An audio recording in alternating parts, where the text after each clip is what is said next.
So, good morning, everybody. Can you hear me at the back? Is that clear? Okay, good. So, well done, day 3. And thank you for coming back.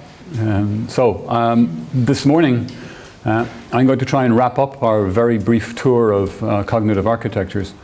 And I'd like to do 2 things. I would like to introduce you to some recent developments in the field. Not technical developments, but strategic developments. Important nonetheless, but I think it's interesting to see how the field has evolved over the last 30 years, and in particular what's happened in the last year.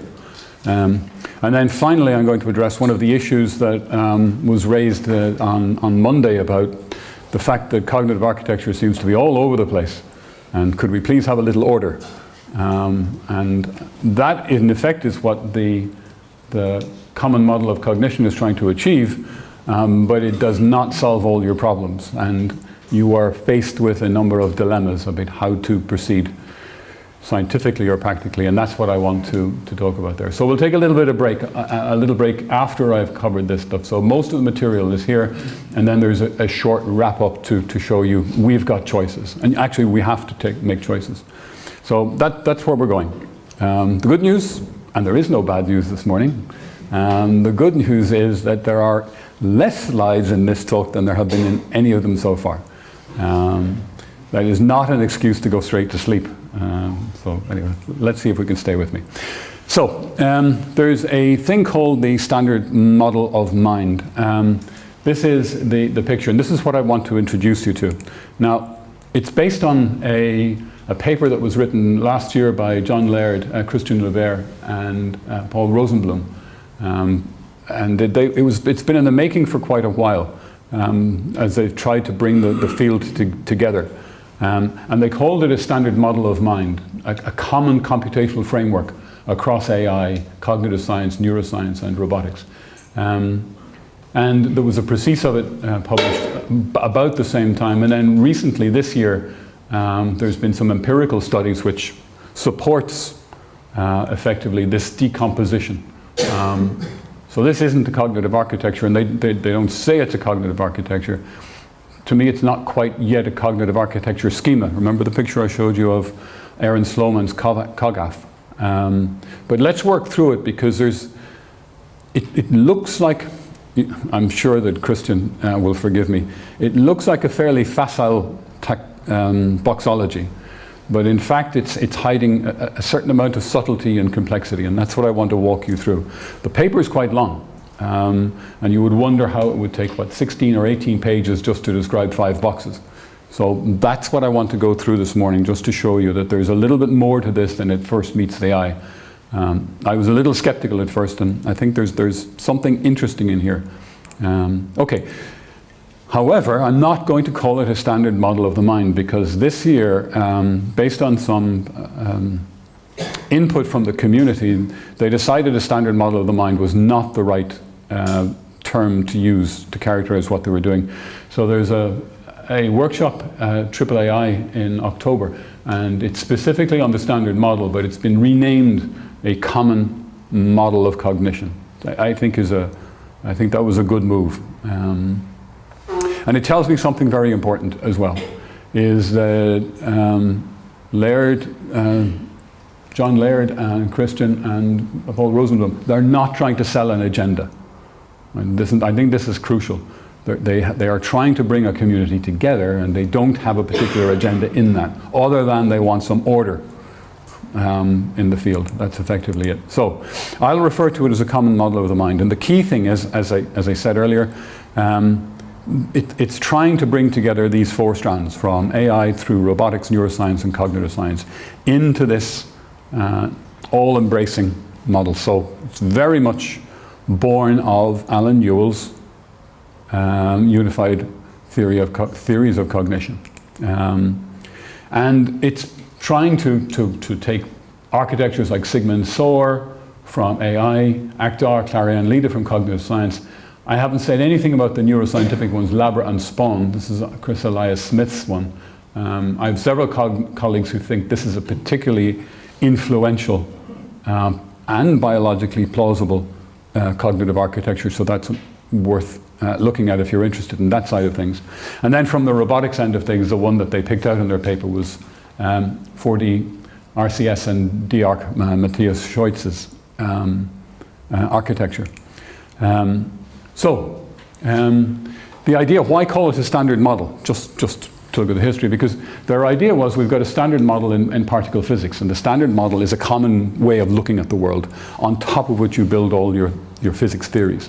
But it unifies the field with a common language and a common taxonomy of concepts.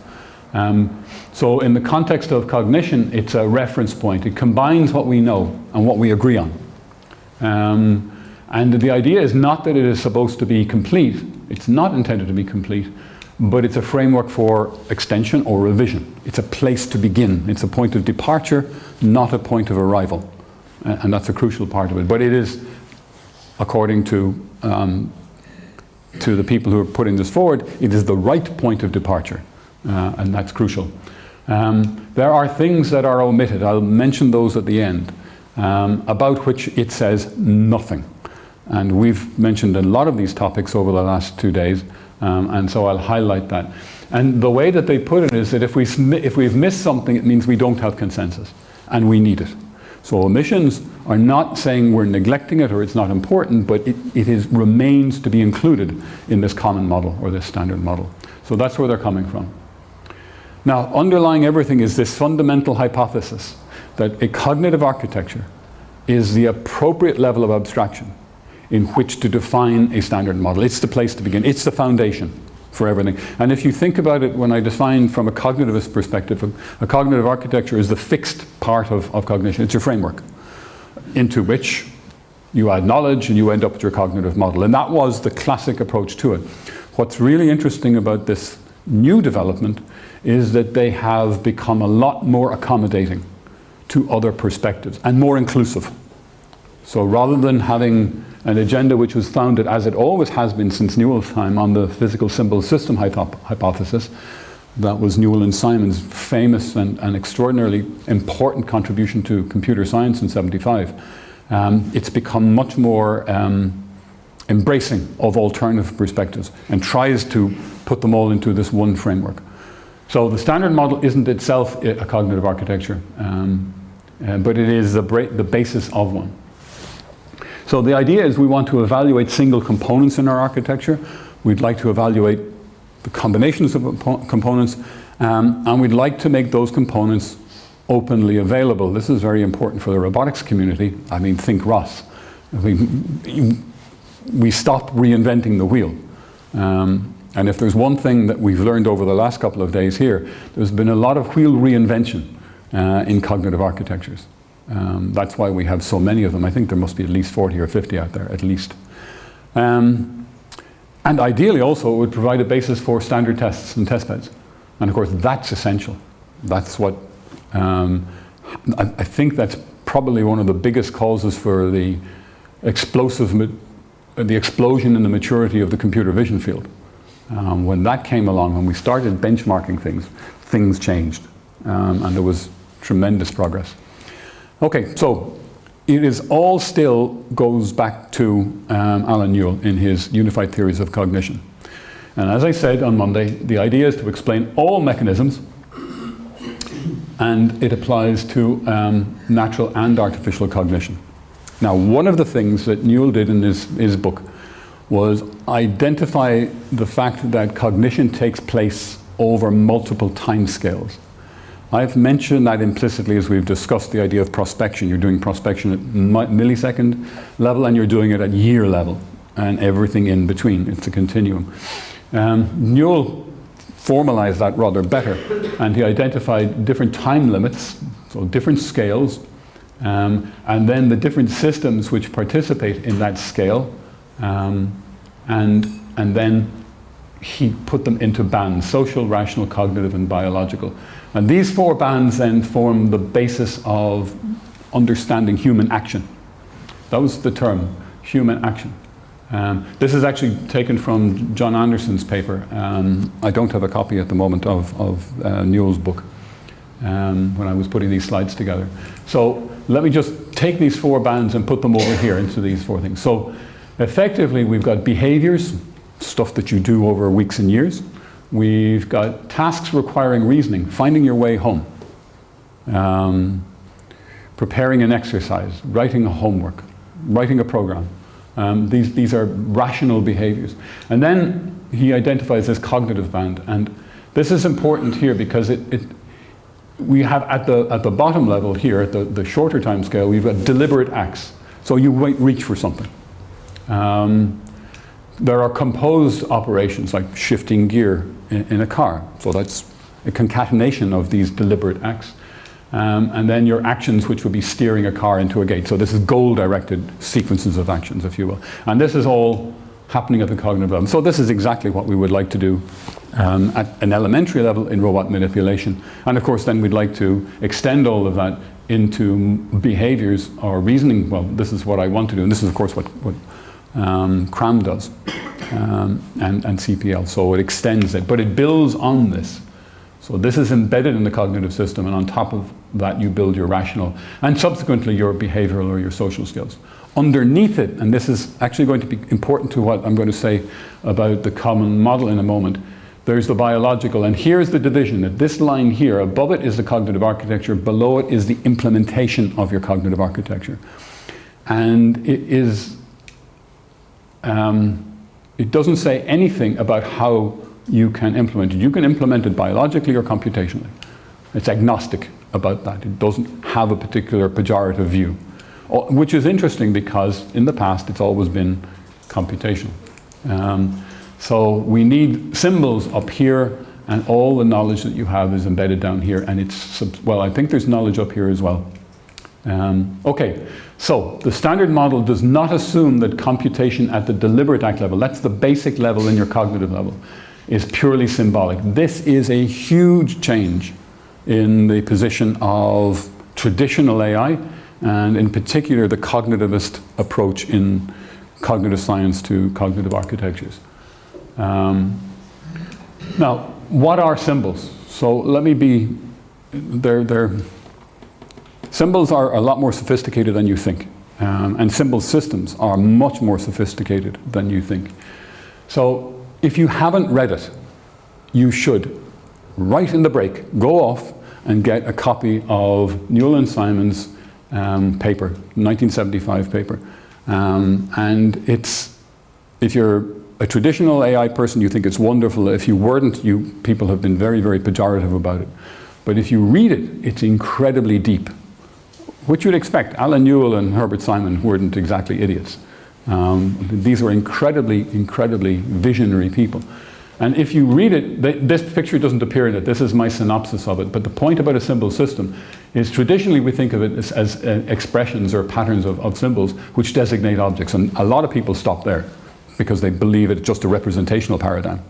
And your symbols represent objects, and that gives rise to your object, your symbol grounding problem.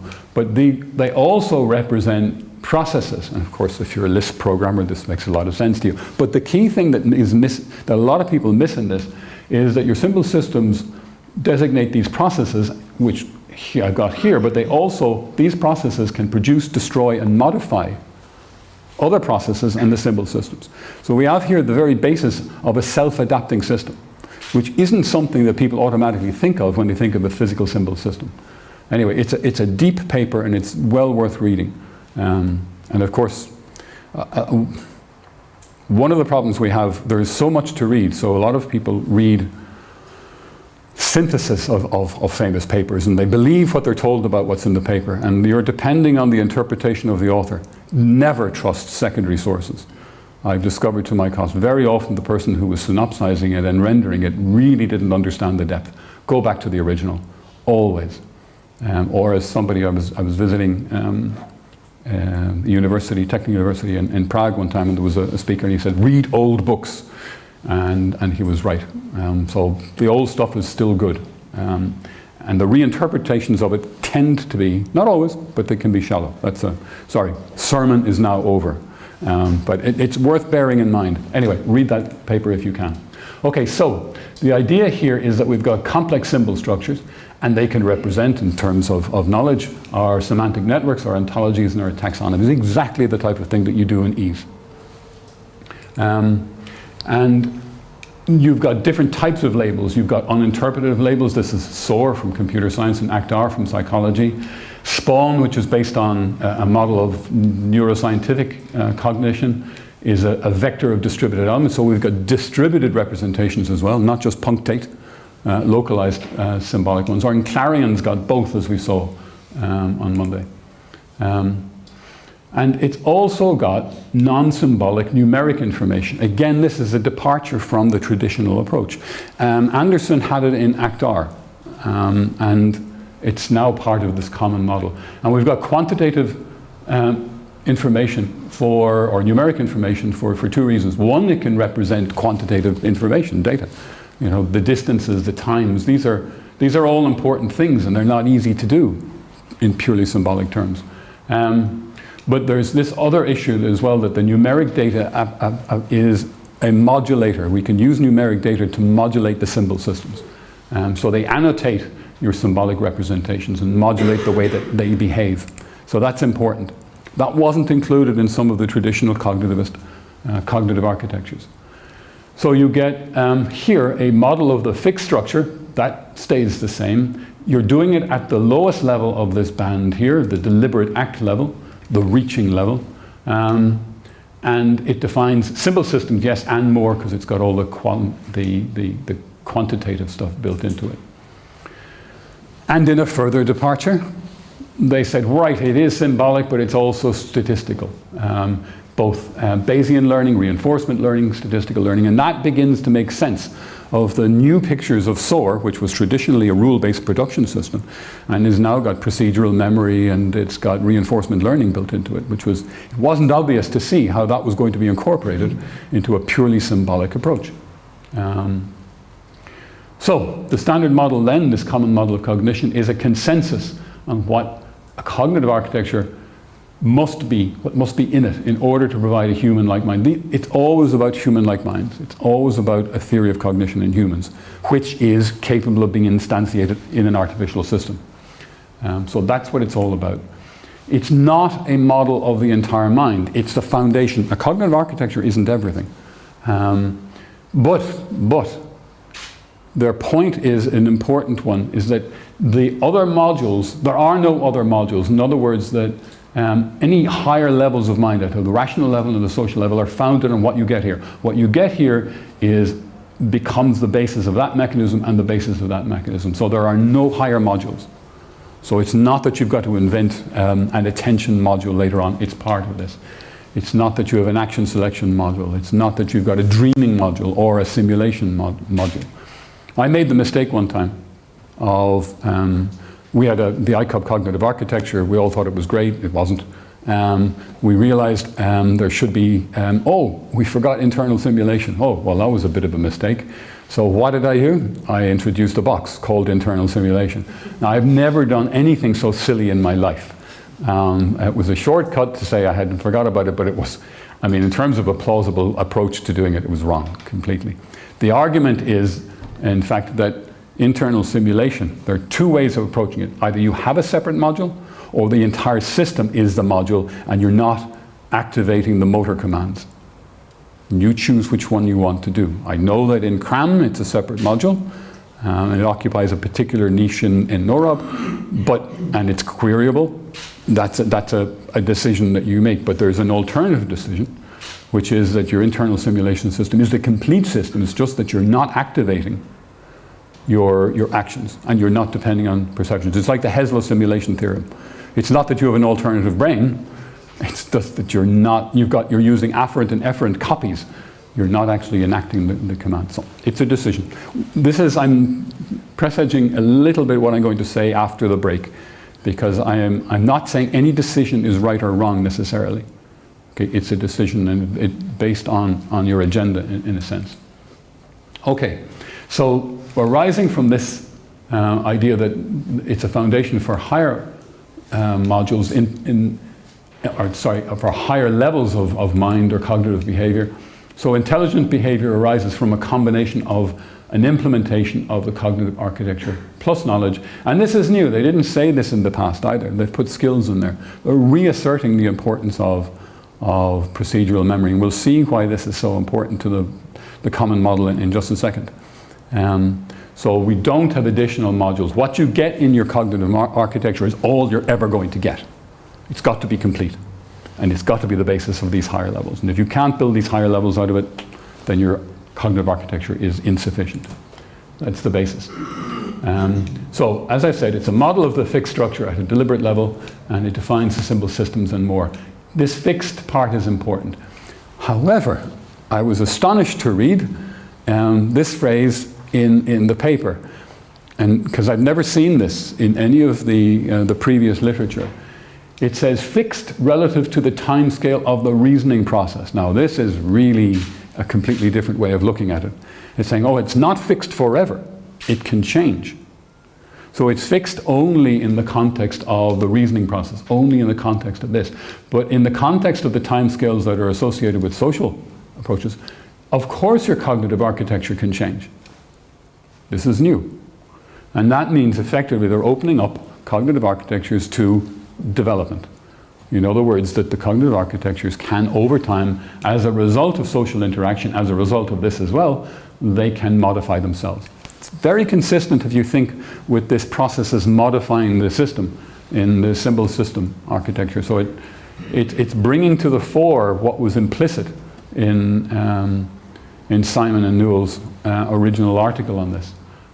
So symbol systems can emerge or change during development. So this is, I mean, now we're talking about a much broader church than just purely symbolic AI. And it is, as I said, they don't have an agenda. The idea is to make an inclusive model that people from various backgrounds can sign up for. Okay. And yet another change, and this is all, I think, excellent news for the community, that programs and data, I said yesterday you needed a programming language in order to get the knowledge into the system. And they've made the point in this paper that programs and data are ultimately intended to be acquired automatically from experience. Right? This was not part of the original approach. And I think that's exactly right. So you learn from experience rather than necessarily being pre-programmed. And that breaks down the argument against the classical cognitivist approach, which was always that you are introducing not knowledge but programmer prejudice. This was the claim, and actually one of the reasons back in the 80s when expert systems failed to deliver, because they weren't expert, they were programmer prejudice systems. They had a lot of expert knowledge, but they had a lot of programmer prejudice as well. And that was one of the problems. And then, of course, we decided not to use expert systems anymore, and we talked about knowledge engineering. And now here we are today talking about cognitive systems. It's all part of a continuum about building knowledge engineering or knowledge-based systems. Okay. You may have to have a limited set of innate programs, so you have to have something to get started. But that's consistent with developmental psychology. Liz Spelke, one of the foremost developmental psychologists, says the same thing. You have to have innate skills. You have got innate knowledge when you're born. On that you build. It's not sufficient for autonomy. That's why precocial systems which are valid and autonomous straight away don't develop cognitively. The altricial species, human beings, apes, they have innate skills, but they're not autonomous, but they develop, and they develop very quickly and to a very much higher cognitive level. So now, in this is your standard model, your common model of cognition. The key aspects that they were interested in are structure and processing, memory and content, learning, perception, and motor. They're the key things. And that's what I'm going to walk you through very quickly now, so that you understand that it's not just a boxology. There's something deeper in there. To do this, the authors of the paper picked 3 cognitive architectures. They left out all of these, not because they were excluding them, but because they knew these ones best.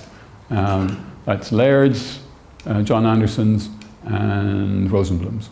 And so they used these as the basis, and then they validated this using their architectures in the hopes that everyone else would do exactly the same. Okay, remember they talked about the color coding? Right, well, there we have it here now. So we've got blue for procedural, red for declarative, working memory is brown, yellow perception, and motor is green. And then, so this is the SOAR cognitive architecture, color-coded according to that color coding scheme, the common model. So they're interpreting effectively their cognitive architecture this way. ACT-R, John Anderson's one, which is more cognitive science oriented, the same thing. And then Sigma, which combines a little bit of both, does exactly the same thing. It was funny, they weren't paying attention. The first draft of their paper, they got the color coding wrong. It was red and in the other order. They had this red and they had that yellow. I had to point that out to them when they gave me an early draft. But the final version of the thing is as it is. So let me talk about the key aspects. Let me talk about, first of all, this structure and processing. Now, everything depends on this idea of a cognitive cycle. So cognition, according to the standard model, is cyclic. That's true of SOAR. We have, and ACT-R, and all of the other ones, that it goes in cycles, that you fire your rules, you see what changes in your state, and you fire more rules, and you do it that way. So this is all based on selecting a deliberative act. So it's driven by procedural memory. So the engine of your cognitive architecture in the common model is procedural memory, which I find interesting. And procedural memory here is not just about action. It's the thing which is effectively, what is it doing? It's testing the contents of working memory. It's seeing if an action can be selected, which then modifies working memory, and that can lead to further actions, some of which can be motor actions, some of which can be memory retrieval, or it could be acquisition of a perception. So everything then is driven by this. And if you look here, this is SOAR. This procedural memory, if you remember the original article, well, that was their knowledge base. These were their productions.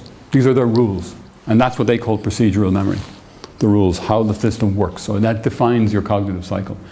And they've interpreted it in the same way here with ACT-R and the same thing with Sigma. So that's the idea that you get, everything is driven by procedural memory, effectively in SOAR rules here. And you get complex behavior from a sequence of cycles. So this is a very strong statement, and I know some people who will disagree with it, but they will say the existence of a cognitive cycle, along with some procedural memory to drive it, has become definitional for a cognitive architecture. I think this is just a little bit, I think that's a bit strong. But this is the paradigm within which they're working. However, yeah, well, we'll see. Okay, so that's structure and processing. Take-home message, procedural memory drives everything in cycles. Multiple cycles give you complex behavior. Your memory on content, well, it's obvious. We've got declarative, procedural, and working memory. They're the three types of memory, which we covered yesterday, and I think we fairly much agreed that was the basis of a lot of architectures. So the content is represented as relations over symbols. You also have quantitative metadata which modulate the decision making based on these symbols. And it also modulates the storage and retrieval and the learning of them. So it's this combination of statistical, numerical data together with your symbol system which gives you your overall knowledge content. This is a temporary global workspace.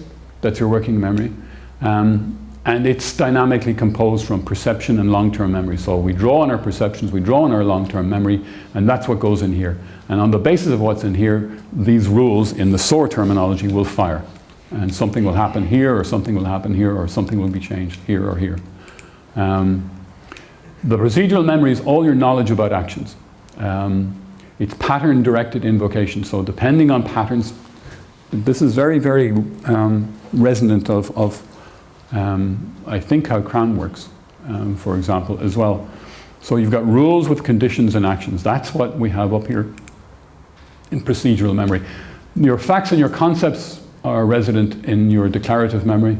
It's effectively a persistent graph of symbolic relations. So it's a general purpose representation. And you've got your metadata. This is the numeric data that I talked about. So recency, frequency of co-occurrence. This is numeric, and this modulates how this memory is deployed in working memory. Now, I mentioned on Monday, it was yesterday when I was talking about in declarative memory, the difference between semantic and episodic, that distinction introduced by Tulving. And I was surprised to read that, and this is a quote, "No consensus yet concerning whether or not there's a single uniform declarative memory or whether there's a semantic and an episodic." Well, I don't know. I think the literature might disagree with that. But the point is they're saying it's not something with which everyone agrees yet. So no consensus. And that's fine. It doesn't mean this isn't true. It means that people haven't agreed that it's true yet, basically. Okay, so in terms of learning, the whole point is to create new symbol structures and tune your metadata. You do it in procedural memory, you do it in declarative memory. And all types of long-term knowledge are learnable. That's important. And that's giving them the latitude to say, your system could develop from some simple altricial state and develop into a very sophisticated cognitive system over time at social timescales. Again, this is a huge change from the original presentation in the early SOAR papers, for example. And all learning is based on experiences. It's all incremental. So we create new rules up here and we tune the selection between competing deliberate acts. Right? So, and you do that using reinforcement learning. So reinforcement learning works up here. In declarative memory, you've also got two independent mechanisms. One to create new relations and one to tune associated metadata. So this combination, this is very, very like Clarion. If you remember Clarion, I talked about the symbolic and the sub-symbolic and the fact that you can have bottom-up creation of rules and you can have top-down creation of some symbolic representations from the rules. It's bidirectional. In perception then, what have we got? The point of perception, and this is classic AI, which is fine, converts external signals into symbols and relations among symbols and metadata. So, and of course that makes sense in this context because ultimately all of this is symbolic up here, plus the metadata that modulates it. And so you've got iconic, eidetic information down here, and you've got in this part, I don't say down, in this aspect of your architecture, and it needs to generate these symbolic relations. And that's fine. And that's exactly how many, many architectures work. So these perceptions are placed in working memory after this happens. You've got several modalities. There's an interesting thing, it also assumes, and this is important and this is a consequence, sorry, not anything else, it's a consequence of your working memory. You have an attentional bottleneck. This is the reality of all biological cognitive systems, that there is an attentional bottleneck, and this is caused here by the fact that there is limited capacity in working memory. It's not a blackboard which can be as big as you want, right? It has limited capacity. Remember I mentioned the power of 3? That's exactly where this comes from, the limitations of working memory. So there is an attentional bottleneck. So working memory can influence, there's a downward here, so you can have top-down modulation of perception. Anyone who's studied computer vision or any type of visual perception knows that expectation-driven perception is crucial. You know, you see what you're cued to see. There are many, many famous examples of that. If you've read Mar's book on vision, there's this lovely picture well, it's a lot of spots on a page, you know, and you look at it and some people immediately say, that's a Dalmatian, and other people say, oh, I have no idea what that is. And then you ask them, where's the flower bed? And they say, oh, it's there. And you say, where's the tree? Ah, it's there. And then you say, where's the dog's nose? Oh, it's there. And this is effectively what they're saying here. So it's your working memory, these expectations are modulating your perceptual apparatus. It's not all bottom up, it's a two-way flow. In the same way that we know in neuroscience, it's not a feed-forward network. If anything we know about the brain, it's not feed-forward. There are as many backward connections in the brain as there are, and these feed forward through V1, V2, V4, and on into all of the other areas, the motor cortex. It's a network. It's not a deep learning system, if you'll forgive me. Okay, so, and then finally we get to motor and action. So this converts symbol structures and metadata into action. Takes that resident there and the robot does something, or the human does something. And there's no consensus as to the form this should take in the standard model. So, yeah, That doesn't surprise me, but at least they're holding their hands up and say, we really, really need to get our act together on this, and what is happening here. And I mentioned on Monday, that the motor part is not just a simple implementation of inverse kinematics in whatever frame of reference you want. I mean, there's motor cognition as well. So there's adaptation going on and anticipation going on down here, which has nothing to do with what's going on up here. Okay. Now, finally, they finish off the paper with the following, I think, very honest and really a very good statement. Not good in the sense that it's desirable, but good in the sense that it's open. So the standard model remains incomplete and is silent on metacognition, emotion, mental imagery. I mean, three perhaps of the most important aspects of cognitive systems, apart from all the rest. Direct communication and learning across modules. I've just mentioned the fact that the brain is highly reticulated, and there are backward and forward connections across different regions in the brain. It's not just one nice modular system with feed-forward pathways. The distinction between semantic and episodic memory needs work. I think given the importance of episodic memory, I still think Tulving got it right. And also I encourage you to read the original article by Tulving where this is introduced. It's very instructive. And the mechanism, for social cognition, well, robotics is, apart from manipulation, is, one of the biggest markets will be in social cognition, for sure, interacting with people. And so that needs to be addressed. But at least it's creating placeholders for things that need consensus. And I think that makes it a very open, honest, and agenda worth supporting.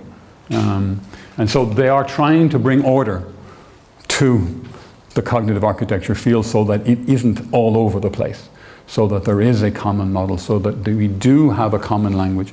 We can differ, we can improve, and we can refine, and we can change. And that's really the strength of this. So this has only been happening in the last year or two. And I think it's a very good strategic development in the field. I will leave you, before we take a break, with 2 slides. Just always question what you've been told. Right? So everything I might have said could be wrong. I remember saying that to one of the first classes I taught in Ireland many years ago after having given a complete course in computer vision. I said to them on the last lecture, everything I've taught you this semester could be wrong. All but one person got really annoyed with me. The whole class was, how dare you waste our time teaching us stuff that's wrong? And I said, no. You need to make a decision about what's right and wrong. What I've given you is valid knowledge and valid information. How you decide to use it is your thing. One person said, yeah, dead right, I think that's exactly true. We need to be skeptical about everything. And he went on to found a master's in cognitive science. So, job done. Okay, so this is a quotation from Heinz von Forster. It says, in the stream of cognitive processes, one can isolate certain components, the faculty to perceive, remember, infer, all of the things that we've been talking about. But if you want to isolate those functionally or locally, you're doomed to fail. It's a pretty strong statement. The mechanisms that are responsible for these, if they're to be discovered, are discovered in the totality of cognitive processes. So you must consider it as a whole system, not as independent, functionally modular systems. And I think that's a very good caveat. It's a warning to us all not to be too self-satisfied in our nice, functional, hierarchical decomposition world that we are so traditionally embedded in computer science. And of course, we're living in a networked era. Everything is interconnected. And network science is showing the power of that. And I think that the network science approach is exactly what he's talking about. Is it an argument in favor of cognitive architectures or against? It depends. If you think cognitive architecture is a modular decomposition, then it's against. If you think a cognitive architecture is an attempt to describe the whole of the system in a way that you can reason and think and discuss, then it's in favor of it. It depends on how you view a cognitive architecture. I think it's in favor of it, but you must always keep your mind on the whole, not on the individual components. Okay, pause. All right, let's just take a few minutes and digest that, I suggest that we take a 10-minute break. We're doing okay on time. I have about 15 minutes in the last set of slides and we'll be done on time. And come back refreshed in about 5 to 10 minutes. Okay? See you then. Okay, so pause over. So I want to talk about how do you go about designing a cognitive architecture. If you're brave enough to try, how should you do it? This is based on a very small short paper that I wrote with, I didn't write it with anyone actually, that was another one. This is just some thoughts I put on paper for this Cognition conference a couple of years ago. Okay, so remember from Monday, long time ago, there are 2 reasons that people work in cognitive robotics. They want smart robots, that's ease, and they want to understand cognition. Part of ease, I would say. So it's that second one then gave rise to this idea of cognitive systems and the unified theory of cognition. Newell's agenda was understanding cognition in humans on the basis that it could then be instantiated in an artificial system. And then the term was appropriated or used or stolen, whichever you want to say, by the other paradigms of cognitive systems. So all aspects, all perspectives, that's the underlying theme of a unified theory of cognition and the common model of cognition. It's this all embracing from all areas and all aspects. So really, really comprehensive. So we seem to have a bit of a choice here, because if we want smart robots, we can either try and follow what we think is good science, or we can try and follow stated requirements. Build a system that does what you want, sets the table, does the washing, picks up the laundry. You know? And only that. I'm really not interested in doing more than that. This reminded me of the classic thing in software engineering, where your customer has an idea of what he wants. You have a client, and this is what they want. It may be not what they need. They need something which functionally is similar, but in terms of its realization is actually realized in a different way, but satisfies their needs rather than their stated requirements. The problem is that the cognitive scientist wants to give you this, which is rather overkill, and that's the problem. So this is the all perspectives aspect, that I want to give you cognition in the full. And so while you might be interested in, I just want to swing, hey, a tire on a rope will do me. No, sorry, you're going to get the whole thing whether you like it or not. And that's the basis of that. Unfortunately, what cognitive scientists sometimes deliver is not that, but that. So, that didn't work, so I need a kludge to make that work. Sometimes they deliver that. And sometimes, worst of all, they don't deliver anything. So, this is what the cognitive scientist wants to design, all things. The customer actually needs something much, much simpler and much more limited. And so I have characterized that as being designing by desiderata. Remember I mentioned all these desideratas, all of these desirable attributes and features. As now encapsulated in the common model effectively is a much more structured view of these lists of desirable features. And it's better because it identifies placeholders for things we haven't yet identified. So you can design by common model or design by desiderata, or you can be a good old-fashioned software engineer and you can design according to requirements or use cases. So this is what you get by design by desiderata, and if you design by use cases, you don't get the swing. What you get is the tire, because you analyze what the client needs rather than what they say they need, which is a big difference in software engineering. My favorite example of this is this Leia robotized walker. And this is from Robot Care Systems. This is Maya's company.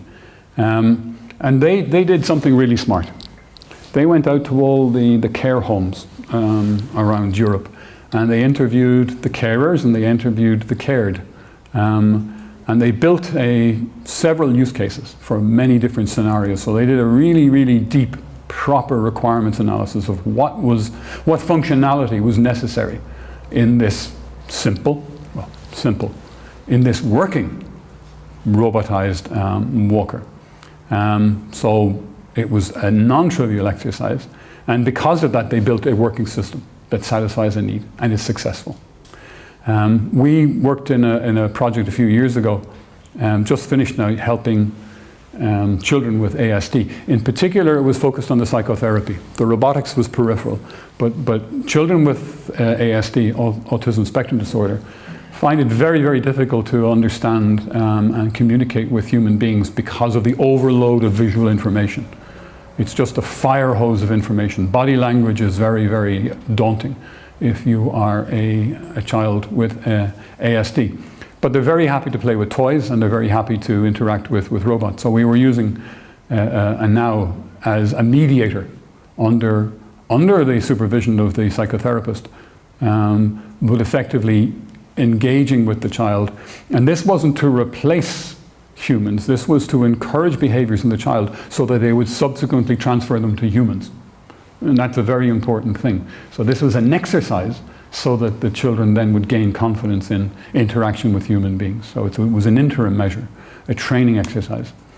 So to do that, then we did a requirements elicitation process as well, and we ended up with a cognitive architecture looked like that. And it was not done from desiderata. It was done on the basis of what we needed.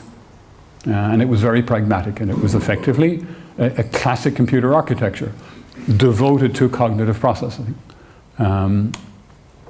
So, I mean, is it a fork in the road? Do you have to do one thing or the other? Is it a division that you can never, ever recover from?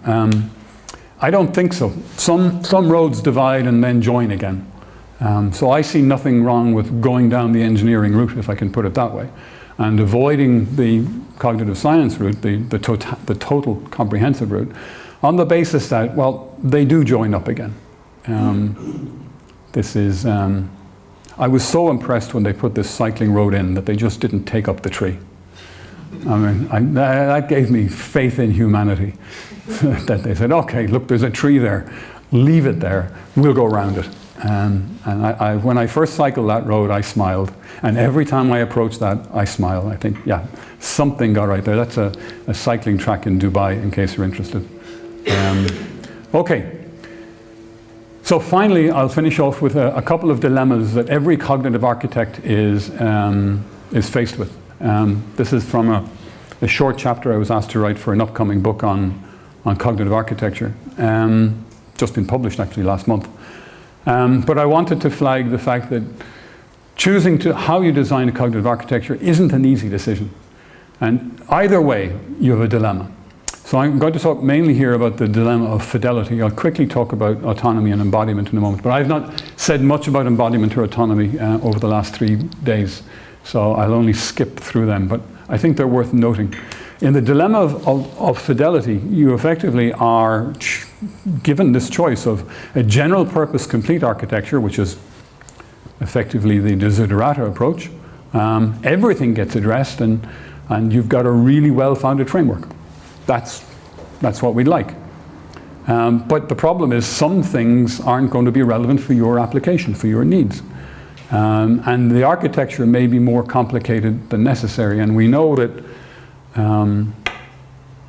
complexity scales highly non-linearly with scale or with size. So the bigger your system is, the number of problems that can arise increases non-linearly. So you really do want to limit complexity if you can, from an engineering perspective, from a systems engineering perspective. So you have that dilemma.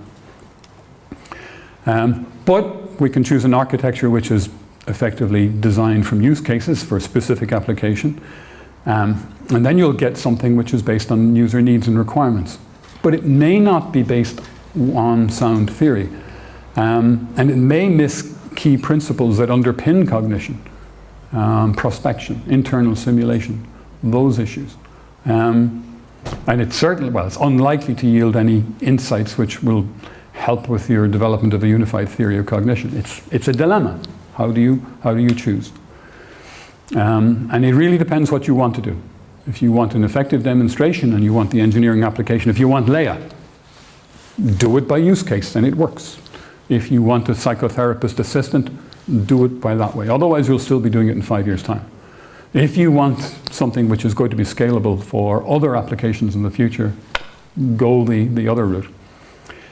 Briefly, just to conclude on that, I'll talk about this idea that in autonomy, which I have said very little about, autonomy effectively means you give control to the robot.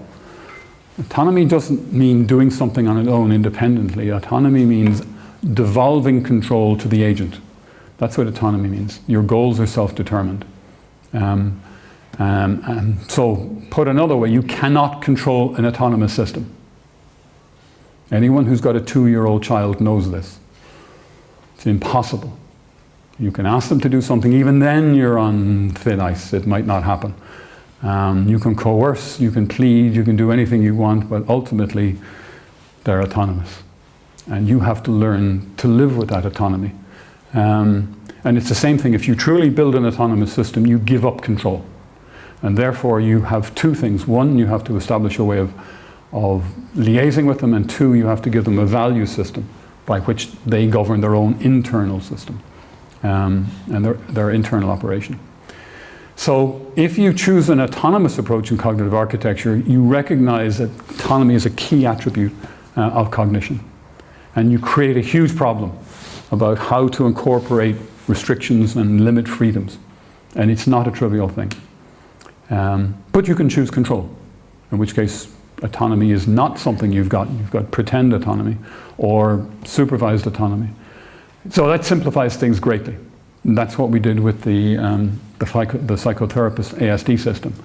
But it does undermine one of the key aspects of autonomous system, or a cognitive system. Cognitive systems, I believe, are inherently autonomous. And I think the autonomy and the cognition are two sides of the same coin. They're jewels in a sense. That's not my idea. That was the idea that was introduced by two very famous authors called Maturana and Varela. If you want to know about autonomy, read The Principles of Autonomy, 1979 by Francisco Varela. Unfortunately passed away a few years ago. Maturana is still alive, and it really is a very, very deep book. Probably one of the best since the topic was invented by the cyberneticians in the 40s and 50s. If you're interested in biological autonomy, now you're in real trouble. Because biological autonomy has a particular aspect which is focusing on what's called constitutive autonomy. It looks at organizational principles. Biological systems are effectively self-organizing systems, emergent systems. And yeah, now we're not talking about robots that are laying the table anymore. We're talking about a completely different aspect of science. And it's quite divorced, and I don't think any of these systems are going to do anything useful in the near future. That doesn't mean the principles aren't important for the development of the science or the discipline. But in the short term, don't bet your house on it. Or you can choose behavioral autonomy, and that's fine because you will then focus on getting the right behaviors out of your system. But you might miss key organizational aspects of cognition, and that's a big danger. But it depends what's your agenda. Is your agenda robotics, or is your agenda understanding self-organizing systems as manifested in cognitive systems? Finally, embodiment is a crucial aspect. It's not something I focused on here. And the key issue in embodiment is that embodiment, your body plays a part in your cognitive system. Your brain is not the only organ in cognition. The whole thing is. It's a brain-body system. There's a whole class on that, or more. And I showed you that example. You know, smile, put a pen between your teeth, push up on a table, and you will change your mental disposition. Sit up straight. These are bodily modulators of your cognitive state. So there's a bidirectional flow between your bodily state and your neural state, if you will. So if you choose computational functionalism, this is the cognitivism approach, you simplify the task because you don't think the body's important. It's not part of the cognitive system. But you are ignoring swathes of neuroscientific evidence and psychological evidence of the importance of the body in cognition. It's a brain-body system. People go further. It's a brain-body world system. That's called extended cognition. That's another topic. Or you can choose a paradigm where the body does play a causal role. You recognize and take into consideration all that evidence, but you add complexity and uncertainty because the models aren't mature. Are you willing to accept that? Can you accept that? You've got a date for a deliverable. So it's a question of following a scientific agenda or a project agenda. And these are dilemmas. You know, there's no right answer, but there are choices, and the choices have to be made. And all I'm trying to do here is identify that these are necessary choices, and they involve compromise. Oops. So that's it. I am finished. Thank you very much.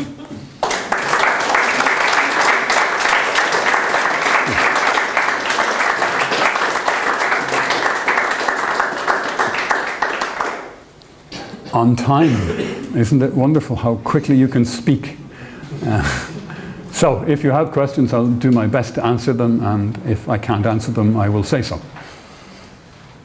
Michael.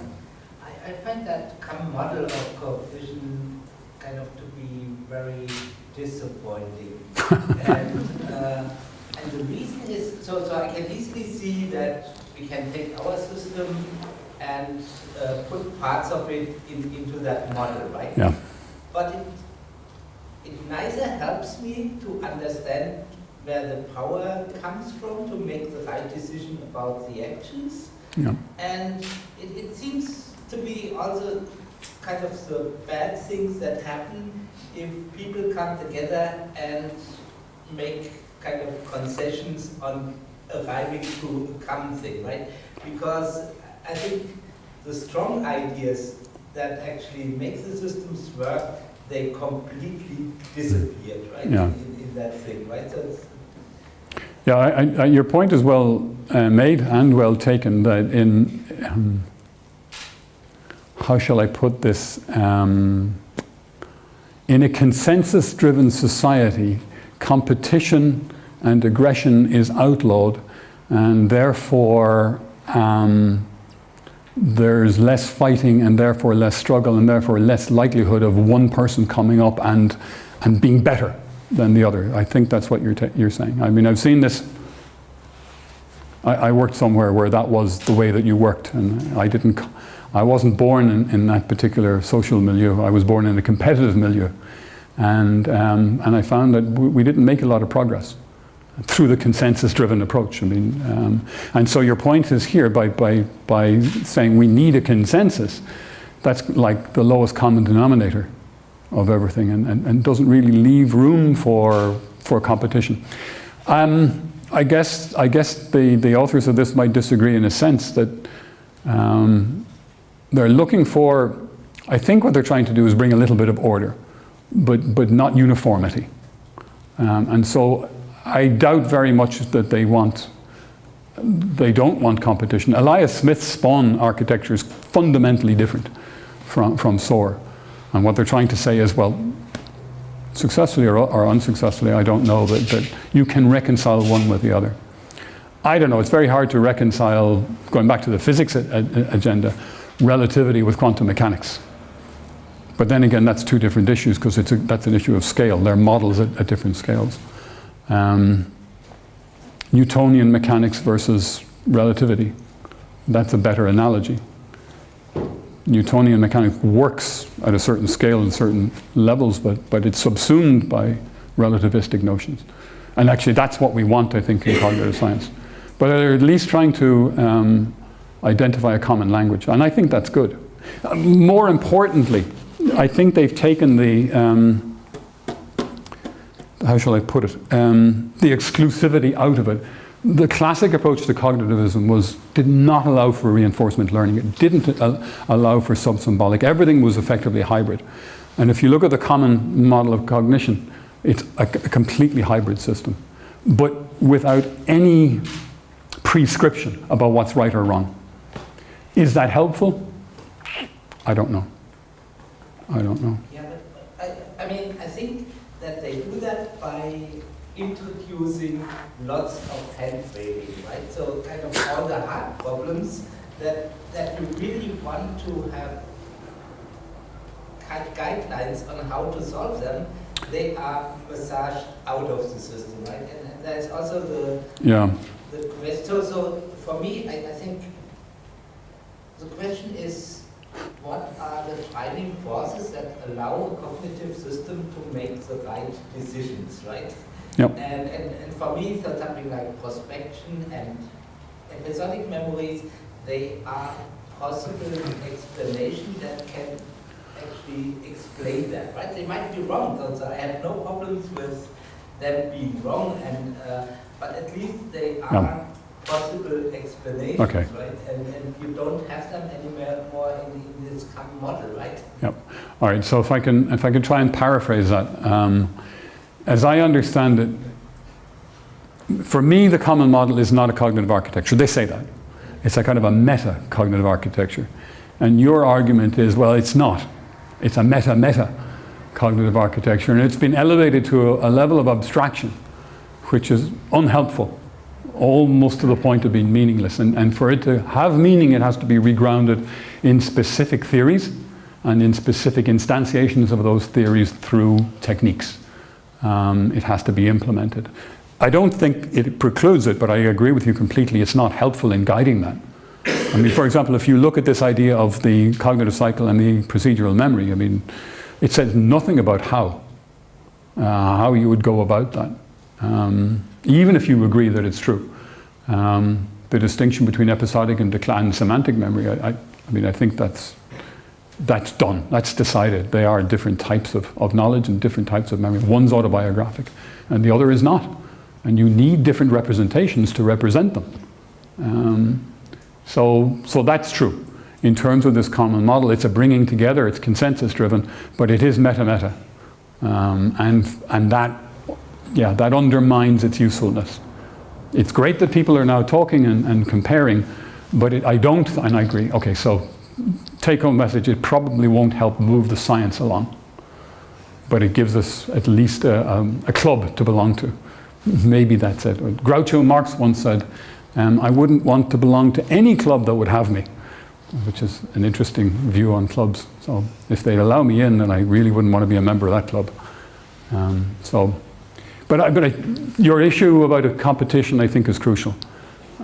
This idea of competing approaches, and then you choose the one that actually is empirically better, and sustainable. Yeah. Mike Brady used to call that the shootout. He was a big fan of the shootout among vision systems way back in the 80s, and he was right. We need competition. Good point. Thank you. Anyone else? Gaia. When you were talking that ultimately a cognitive architecture should become something completely connected, like because right now it's so separate, and ultimately, inspired by humans, it should be something very, very much interconnected. Yeah. Do you think at some point we will,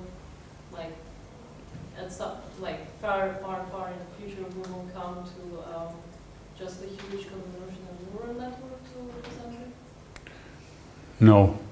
No, I don't think so, because that's too homogeneous. Although, for example, I know that in deep learning neural networks there are specific functionalities. There's the convolution, there's the pooling, and then there's the activation unit. And there's a number of different functionalities within that. But nonetheless, it's a fairly simple.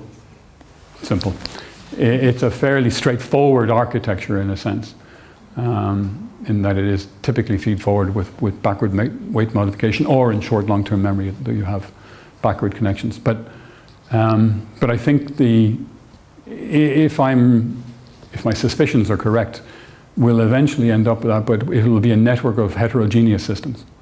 I won't say functionally modular, but a network of specialized sub-networks. That seems to be the way that data or network science is taking us.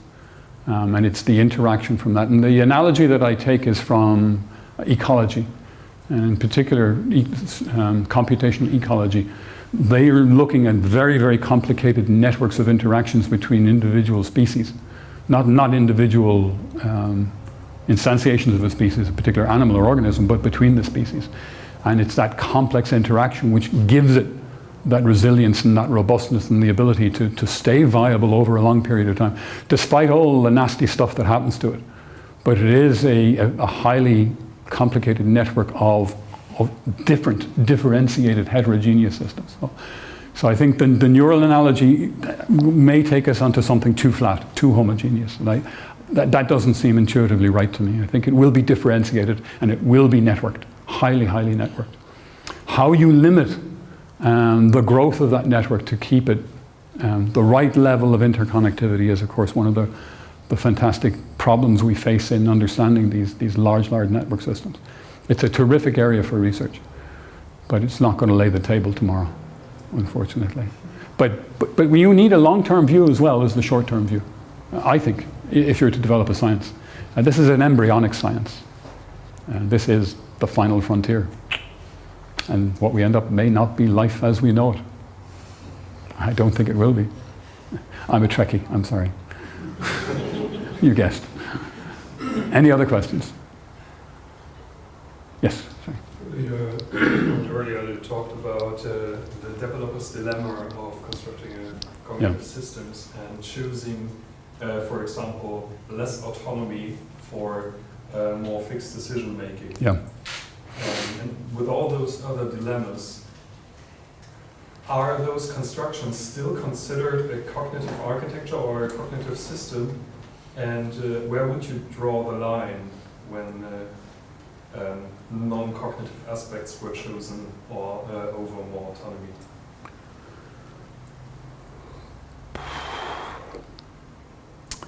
Yeah, it's a deep question. It's a simple question, but it's a deep one. I mean, can you have a binary classifier that this is cognitive and this is not cognitive, depending on how you've answered or rationalized those dilemmas in your own mind? I'm still an engineer, I'm still a software engineer, and I'm still a pragmatist. And for me, if functionally, it has those attributes I introduced on Monday: perception, learning, adaptation. If it has those, then I'm happy to call it cognitive, right? And if you think that that's a very Turing-oriented view of the world, then fine. As an engineer, I think that's sufficient. In terms of the other side of me, which really would love to see the science or true understanding of the principles underlying cognition, I don't think it contributes much at all. And I'm much more focused on what Guy was saying about this more networked approach. And it will be dynamic. I mean, it will be a dynamic system. So it depends what your agenda is in life. I mean, to be a successful cognitive development. But I don't think you can have. Yeah. So if you want a binary classifier, if it satisfies those attributes, it's a cognitive system. Yeah. As an engineer, and I'm happy with that. It's still a very, very tough challenge. And what bothers me is that I've seen people invest too much time in principles which are going to take another 50 years to establish, and we're not going to make short-term progress. And I think we need to make short-term progress. You never know what you'll discover, serendipity, from that more pragmatic approach. And that's why I said, they'll never diverge. They may come back together again. That road may reconnect around the tree. Yeah. Any other questions? Excellent. Okay, good. We're done. And I think you deserve another break. All right.